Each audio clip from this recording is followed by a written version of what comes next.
সামনে দাঁড়িয়ে আছেন নড়াইল ট্রাফিক পুলিশের প্রধান হাসান ভাই। হাসান ভাই, এখন যে দেখা যাচ্ছে যে কিছু ছোট ছোট পোলাপানে যে গাড়ি চালাচ্ছে, উল্টাপাল্টা রাফ গাড়ি চালাচ্ছে, এগুলা কিভাবে রোধ করা যায়?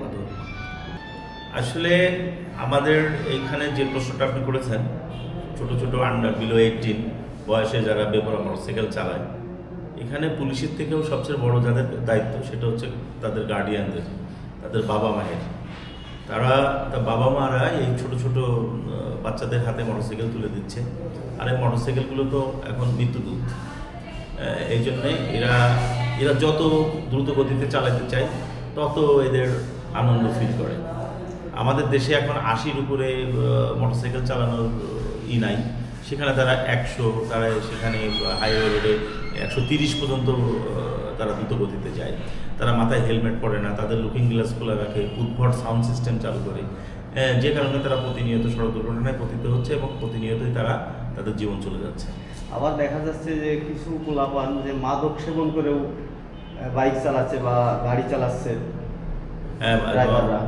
বা ভালো একটা প্রশ্ন করেছেন আপনি।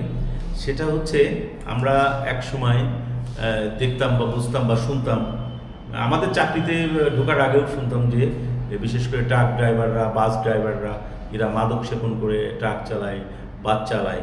কিন্তু প্র্যাকটিক্যালি আমরা এখন দেখি যে বিশেষ করে যারা পেশাদার ড্রাইভার তারা মাদক সেবন করে গাড়ি ড্রাইভ করে না। এখন হয়ে গেছে নিউ ফ্যাশন। যেমন ধরেন অনেক ধনী দুলালরা বা অনেক যারা সেলফ ড্রাইভার, নিজের প্রাইভেট কার নিজে চালায়, এই ধরনের এলিট শ্রেণীর লোকজন, তারা বিভিন্ন বার রেস্তোরাঁতে হুইস্কি পান করে, মদ পান করে এবং পান করে তারা পরবর্তীতে যখন ব্যাক করে তারা নিজে গাড়ি ড্রাইভ করে ব্যাক করে। এক্ষেত্রে দেখবেন যে প্রায় এক্ষেত্রেই এরা রাস্তায় পথচারীকে চাপা দেয় এবং নিজেরাও সড়ক দুর্ঘটনায় পতিত হয়ে তাদের জীবন চলে যাচ্ছে। এবং এদের পোস্টমর্টম রিপোর্টের পরে দেখা যায় প্রত্যেকেই মাদকাসক্ত থাকে। এবং ঠিক এভাবে যেমন আমাদের এখানে যশোর কেন্দ্রিক, বেনাপোল কেন্দ্রিক দেখবেন যে আপনার হুন্ডা নিয়ে প্রচুর ছেলেপেলে বিকালে চলে যায় বেনাপোলে যায়। ওখান থেকে তারা ফেন্সিডিল, বিভিন্ন রকমের মাদক সেবন করে যখন ব্যাক করার পরে প্রতিনিয়তই কিন্তু সড়ক দুর্ঘটনায় মারা যায়। এই কিছুদিন আগেও এই গতকালই মেবি একজন সড়ক দুর্ঘটনায় বেনাপোল থেকে আসতে সে নিহত হয়েছে এবং তার পোস্টমর্টম রিপোর্টে দেখা যাচ্ছে যে সে মাদকাসক্ত ছিল। এখন এই মাদক চলে গেছে এলিট শ্রেণীর হাতে।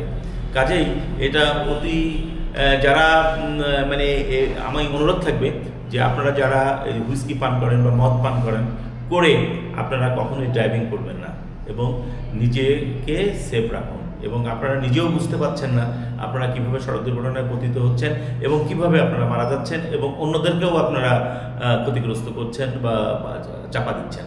তা সবাইকে ধন্যবাদ। ধন্যবাদ আপনাদের। এটা ভালো কিছু না।